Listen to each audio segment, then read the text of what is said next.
ईश्वर की व्यक्तित्व पूर्णता क्या है और ईश्वर में कौन कौन से नैतिक गुण मिलते हैं समझाइए। अभी तक पुराने वीडियोस में हमने ईश्वर के उन गुणों का विवेचन किया है जिन्हें तत्वमीमांसीय गुण कहा जाता है, जैसे सर्वशक्तिमान, सर्वव्यापकता, सर्वज्ञता, नित्य, असीम तत्वमीमांसीय गुण है। ईश्वर की व्यक्तित्व पूर्णता का विचार मानवता के लिए एक गहन और प्रेरणादायक विषय है।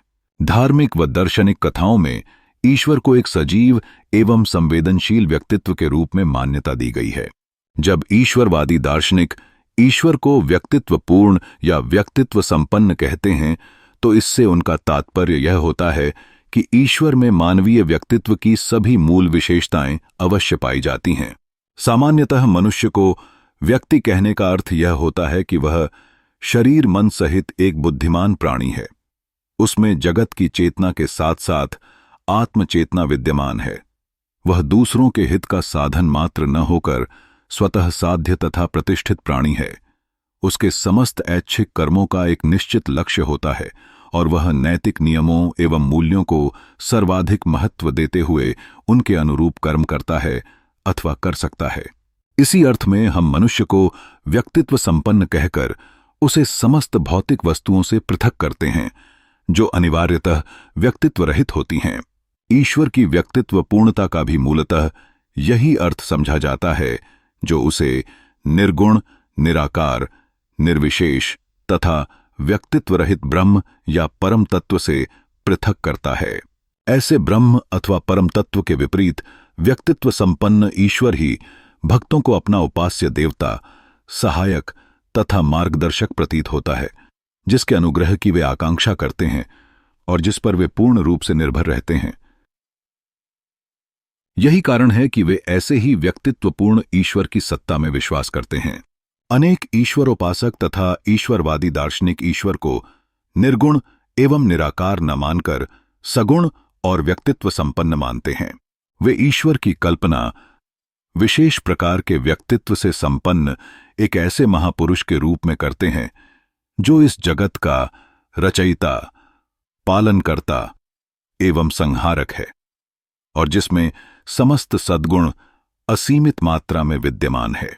यह धारणा लोक विश्वास में गहराई से समाई हुई है, जहां भक्त ईश्वर को एक प्रेममयी, करुणाशील, दयानिध पिता के रूप में देखते हैं जो अपने अनुयायियों की प्रार्थनाओं को सुनता है और उनकी आवश्यकताओं, उनके कष्टों, उनके दुखों के प्रति संवेदनशील है।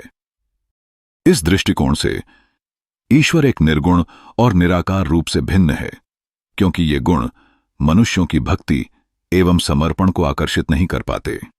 इसलिए केवल व्यक्तित्व संपन्न ईश्वर ही भक्तों का उपास्य हो सकता है और उनकी प्रार्थना सुनकर उनके प्रति अपना अनुग्रह तथा स्नेह प्रदर्शित कर सकता है। ऐसे ईश्वर के साथ ही गहन आत्मीयता का अनुभव करते हुए भक्त उसके प्रति पूर्ण आत्मसमर्पण कर सकते हैं। निर्गुण, निराकार तथा व्यक्तित्व रहित ईश्वर उनकी उपासना का विषय नहीं हो सकता। इसी कारण ईश्वरवादी धर्मों में इस प्रकार के ईश्वर की अवधारणा को स्वीकार नहीं किया गया। धार्मिक श्रद्धा की इसी भिन्नता के कारण सगुण ईश्वर की कल्पना में ही भक्तों की आस्था प्रकट होती है। ईश्वर का व्यक्तित्व उन नैतिक गुणों का साक्षात्कार कराता है जिन्हें मानव जीवन में सर्वोच्च स्थान प्राप्त है। ईश्वर को सृष्टि का रचयिता, पालनकर्ता और संहारक मानते हुए भक्त उनके समस्त सद्गुणों के प्रति श्रद्धा भाव रखते हैं, जैसे करुणा, प्रेम, न्याय और दया। इस प्रकार ईश्वर की व्यक्तित्व पूर्णता से मानव जीवन को नैतिकता का मार्गदर्शन प्राप्त होता है। जब हम ईश्वर की व्यक्तित्व पूर्णता की बात करते हैं तो यह आवश्यक है समझना कि यह धारणा केवल एक संकल्पना नहीं बल्कि एक वास्तविकता है। ट्रबलट की अभिव्यक्ति के अनुसार ईश्वर हमारे पापों और अज्ञानता के लिए एक गहन सहानुभूति का प्रतीक हैं। वे हमें नैतिक सिद्धांतों का पालन करने हेतु प्रेरित करते हैं, जिससे हम अपने कार्यों में स्पष्टता और उद्देश्य अनुभव करते हैं। ईश्वर की इस व्यक्तित्व पूर्णता का अर्थ स्पष्ट करते हुए ट्रबलट कहते हैं कि हमारा लक्ष्य ऐसे ईश्वर के अस्तित्व को सुनिश्चित करना है जिसके समक्ष हम अपने पापों को स्वीकार कर सकें। ऐसा ईश्वर जो प्रेम करता है और जो हमारी जिज्ञासा तथा खोज से ऊपर नहीं है। जो परम तत्व न होकर पिता है।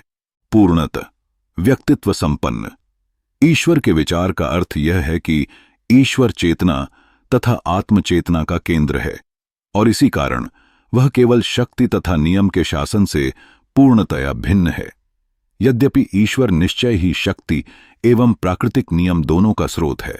ईश्वर कोई ऐसी वस्तु नहीं है जिसके विषय में केवल बात ही की जा सके। वह ऐसी सत्ता है जिसके साथ बात की जा सकती है और जिसकी बात सुनी जा सकती है।